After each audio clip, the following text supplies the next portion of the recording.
During this holiday season, the gift of giving sometimes goes much further than we expect. This is especially true for a Billings treatment and recovery facility meant to give specifically women the resources to get back on their feet. But when a flooding emergency hit, it put a damper on the program. As our Charlie Kleps reports, that's all changed after the community stepped up to help.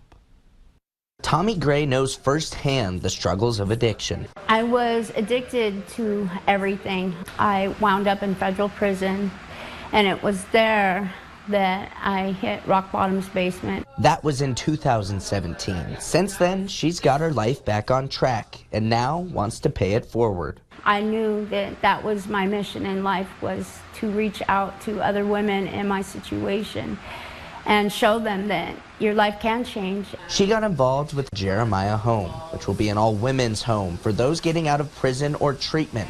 But in November, her plans hit a speed bump. The damage was probably about up to here. I mean, when she first came into the basement, she was splashing around. The home had a faulty toilet that flooded the basement multiple times. There was black mold growing, and it was just kind of, I was starting to feel defeated. But I put a post out asking for plastic to cover our new carpet. This post on Facebook popped up on the timeline of ServPro employee Sarah Kreider. I was just like, well, I feel like we could help.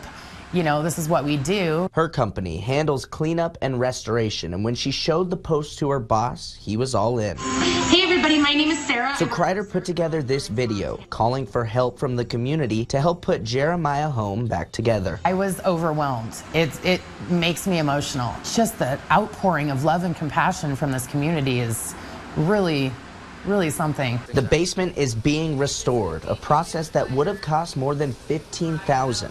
But Kreider had one more surprise. Last thing we needed was to raise funds for flooring, and ServPro is going to purchase your flooring for you. So that last step makes the entire process free. So everything is paid for. A moment that understandably had Gray overcome with emotion. There are no words for it. There's no words for it. It's just amazing. In Billings, Charlie Kleps, MTN News.